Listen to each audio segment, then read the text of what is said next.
Hello everyone, welcome to or welcome back to my channel. Before I get started, let me get my glasses back on so that I can possibly see something much better. So today I'm going to discuss whether the Birkin is or is not a status symbol. I was tagged by the lovely Winnie BLV. Thank you, Winnie. And if you've watched my channel before, you know that I have several Hermes items. And I do love Hermes, but I don't have a Birkin. And I've said several times before why I'm not on a journey. First, let me say, Tiger's decided to join us today. He's on my lap, and I think that he wants a little bit of camera time. So if you see him, you know, he's just here. He's not an Hermes collector, and he doesn't care. And as far as the Birkin goes, I kind of don't care either, but I'm going to get into that in a minute. So I've loved Hermes probably since I was really, really young. I knew what Hermes was.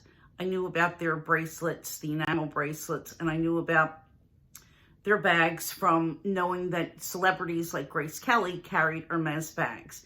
But I really wasn't into Hermes or, you know, ever thought that I would own anything from Hermes. And maybe in the early 2000s, I had gone into an Hermes boutique a couple of times. And I want to say it was around that time that they had the vibrato leather.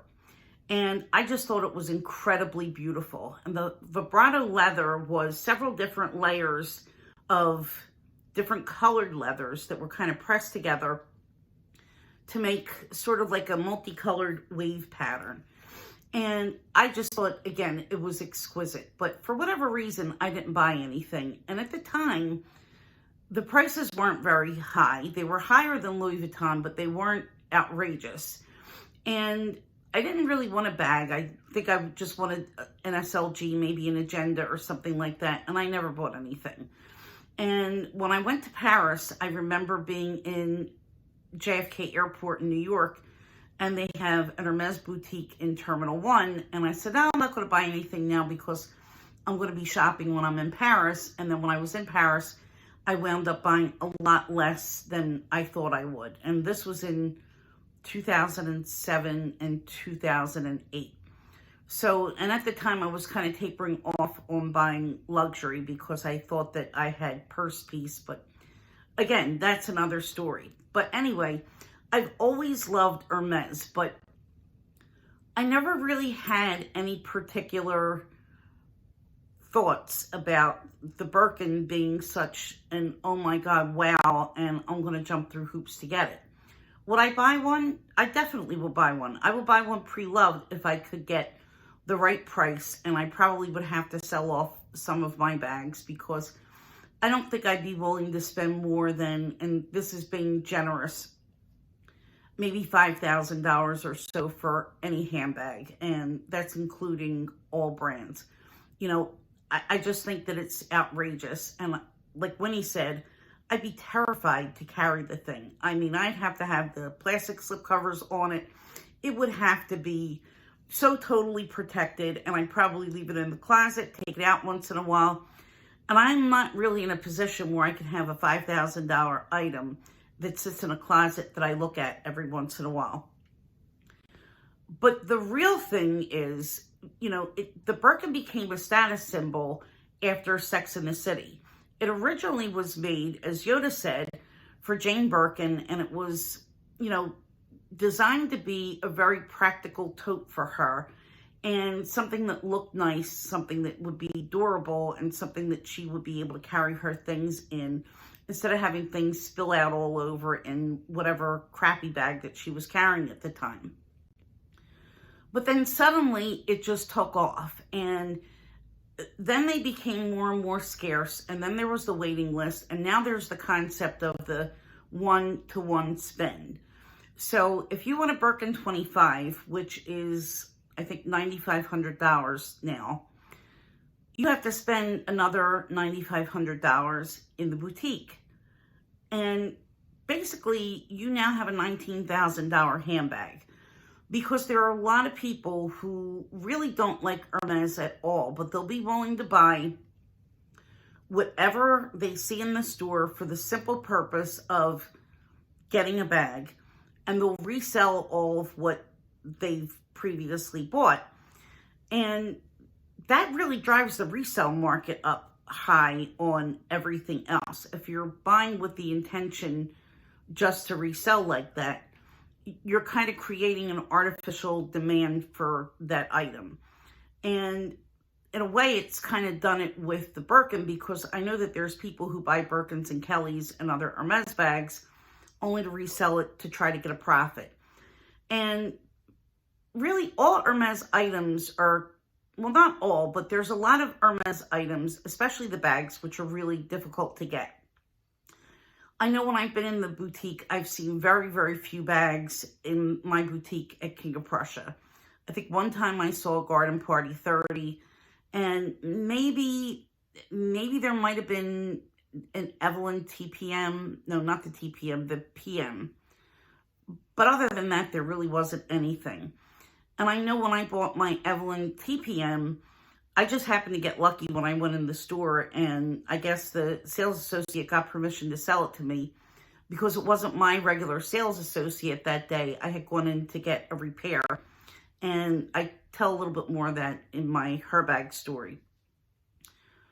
But they sell for $1,800, I think, in the boutique. And then if you go to Fashion File or to the Real Real or any of these pre-love sites, they're selling them for close to $3,000. The shipless sandals that I just bought, I see on the Real Real for like $1,500 and $1,600. They're $680 on the website, but again, influencers have made the demand for these go higher and higher and higher. So the retail price, secondhand, pre-loved, has also skyrocketed because they've become much more scarce, much more in demand, and they know that if they're going to resell them, these websites, that they're going to be able to command these really high prices. Excuse me. So, yeah, I mean, so in general, Hermes is a status symbol, but let me talk about, it's a status symbol just because it's not as accessible, because there's not as many items that are available for purchase for some items. But as far as that whole Hermes journey goes, like, I don't want to pay $9,500 for a handbag, let alone spend $19,000 for a handbag and be stuck with all of this stuff that I might not be able to resell. I might not be able to get my money back for it. And when I go in to buy my Birkin, it's whatever happens to be in the store. You're not going to be asked to do a special order. They're going to have something in, and it's take it or leave it. So if you don't, my understanding is if you don't listen to the offer or accept the offer, that you might have to wait for however long to get it. And who knows, they might not even want to sell it to you because you rejected their first offer. But that whole concept just puts a bad taste in my mouth, because it's similar to, and I don't want to offend anybody, but when I was in college, I didn't want to join a sorority because I didn't like the idea of, you know, this group kind of choosing me and initiating me to be their friend, because I'm of the mindset where either you like me or you don't like me. I shouldn't have to do things for you to make you accept me, or, you know, bring me into your group or bring me into your club. I just don't go for that. And similarly, I don't go for any company that makes you do X, Y, and Z for the privilege of spending so much money in their store. You know, I think that Hermes has extremely, extremely high quality leather. I just love their leathers. And I don't mind buying online and not having a purchase history with a particular SA for some things if I see it and I like it, and if I have the means to get it at the time, because I'm not doing it with an ultimate goal. And I know some people who are, and, you know, as they say, you do you, boo. I'm not doing it for myself. So, yeah, I mean, and then there's the thing where it's definitely a status symbol to you if you're carrying it, if you like it, if you've gone through all this. But I gotta say, I've never seen a Birkin in the wild, except for one time when I was at the Hermes boutique and I saw a woman leaving with, it looked like a Rose Sakura Birkin 25. That was it. That was the one time I've ever seen one in person. And I would imagine that if people see you with it, they might not even realize what it is, if it's a real one or not a real one, because you'd have to be into handbags to really know. There's people who just don't know. So if you're buying it in order to make an impression on people, the only people that you're going to make an impression on are fellow handbag lovers. And, you know, maybe if you're at a country club and you're among a group of very wealthy people who know what a Birkin is and figure if you have it, you're going to be accepted. But, you know, typically if you're in any kind of a group, you know, with certain people, they know whether you're wealthy by other ways other than what handbag you're carrying. And I'm not a wealthy person, and I know if I was carrying a Birkin and if I were in a group filled with millionaires and billionaires, they'd know right away that I'm not a millionaire or a billionaire as soon as I opened my mouth and they heard my accent. So, you know, let's just be real with that. So, yeah, I mean, those factors are why I'm not on a journey. And I really just don't feel like I need to impress people. I don't care. I've bought a lot in the last couple of years. Well, really in the last years when I went crazy. And some of that is, you know, I'm getting over grief from losing my dad. And, you know, I went through this whole cancer experience, which hopefully is going to be over.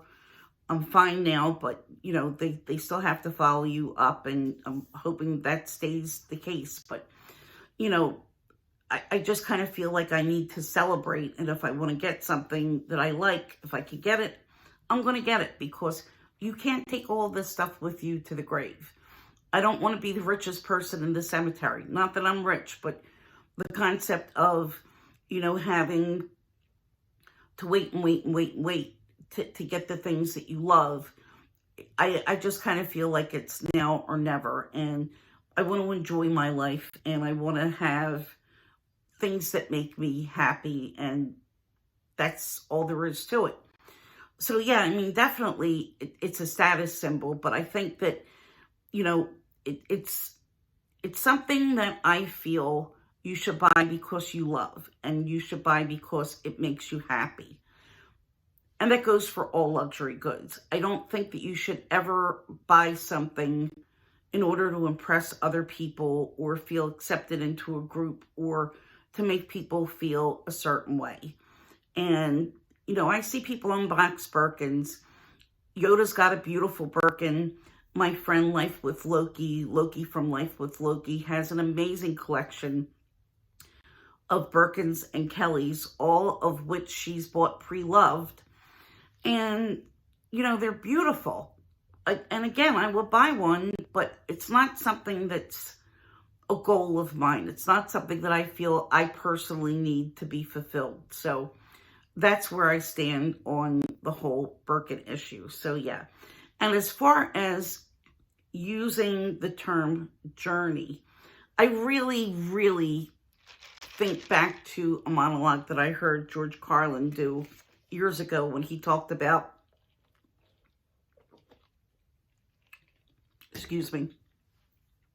when he talked about how language kind of softens things. And I think that when you use journey to describe buying a Birkin, you know, you're trying to make yourself feel better, to give it a higher purpose than what it is. Because what it is, it's shopping. I mean, plain and simple, you're shopping, you're buying a bunch of stuff in the hopes that you're going to hit the jackpot. Like you're at the casino, but I'm drinking a boba tea.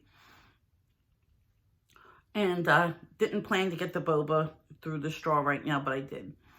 But yeah, I mean, the same way I feel that, you know, you say weight loss journey, to make it sound a little bit better and a little bit more meaningful than diet. I mean, you're not on any kind of a journey. If you board a train and you're going cross country or you're on an airplane, that's a journey. Spending money, to me, not a journey. So that's my 2 cents. And I would like to hear from the lovely Loki, because she has this amazing collection, and I think that she should cover this topic.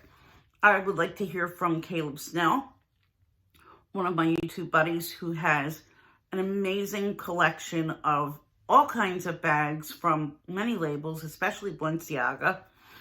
And I would like to hear from Shani Cole, Handbags and Happiness, because Shani does excellent reviews and she usually has a lot of good insight into various topics when it comes to handbags. And she's pretty well-rounded. She's a Tory Burch lover who also loves lots of other luxury brands. And I'd like to hear her thoughts on the Birkin as well. So if you've hung in this far, I really appreciate it. Thank you. If you like my channel, give me a subscribe. Give me a thumbs up if you like this video. And I will see you soon. Thanks. Have a good weekend.